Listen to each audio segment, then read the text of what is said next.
This is Jordan Tower with JT News. Make sure you smash that like button, smash that subscribe button. Well, Rich the Kid is over here, kissing up to Rick Ross, promoting the chicken sandwiches from Wingstop. Instead of buying another Maybach or whatever you're doing to floss, I see he has a Goyard bag. He set this up perfectly. He set up a perfect stage to do his little Instagram video, having certain bags in sight, certain car he's sitting in, just to make sure that he looks like he's flossing, okay?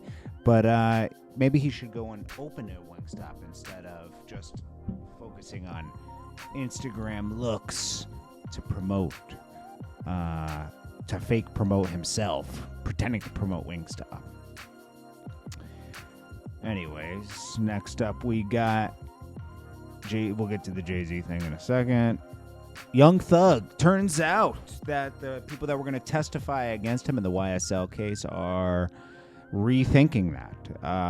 The DA looked very upset when she was asked this question and stormed out of the room as they were saying, I heard some of the members are scared to report. She said, you're a very good reporter, but I am cutting the conference short at this point.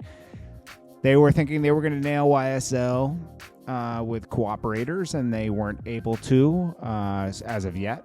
And they're going to go to trial in January of 2023.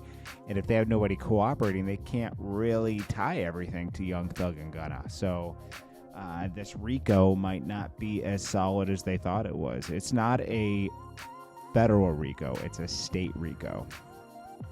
Federal RICOs usually are, nail in the coffin.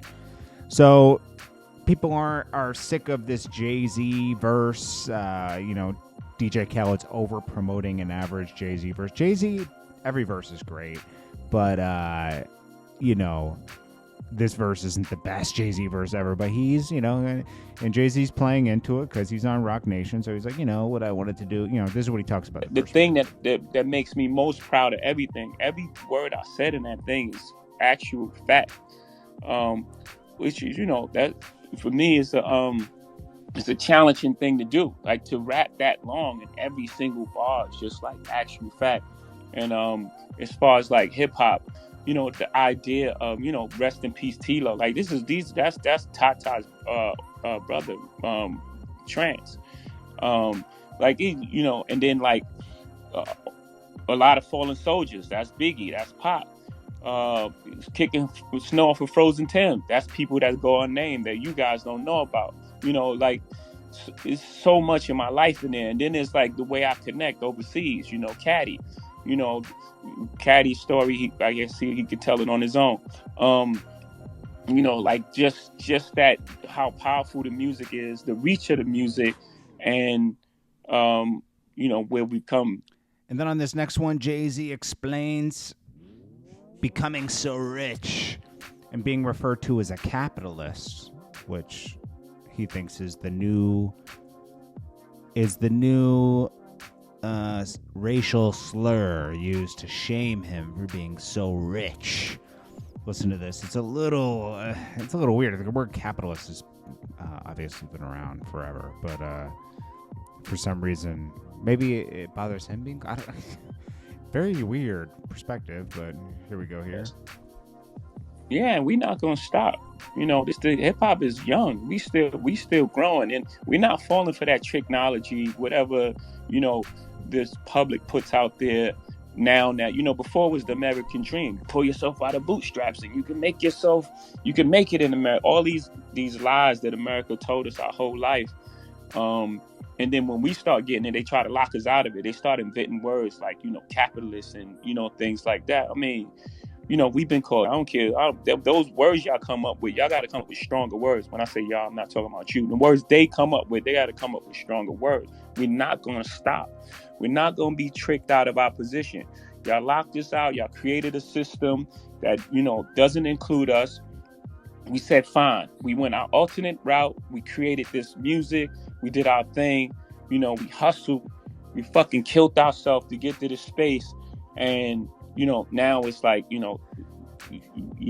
the rich and think, man, we're not stopping. So that evolution is, from us, we came from selling 7 records and selling records out our trunk.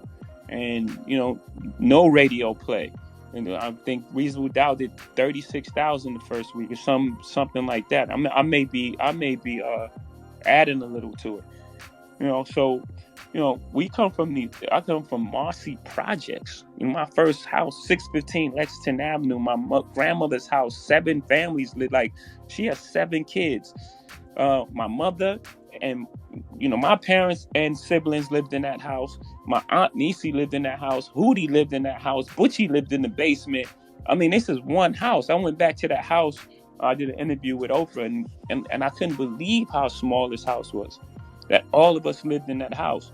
So again, that evolution that you speak of, it's just real, and it's happening in real time, and I'm talking about it. And we're not going to stop, and we're not going to stop talking about it. You're not going to trick us out of it and make us feel ashamed to be successful in a place that set up a system for us to be dead at 21. Anyways, you guys can react to that any way you want. Let me know in the comments below. This is Jordan Tower with JT News. Make sure you smash that like button, smash that subscribe button. I'll check you guys in the next one.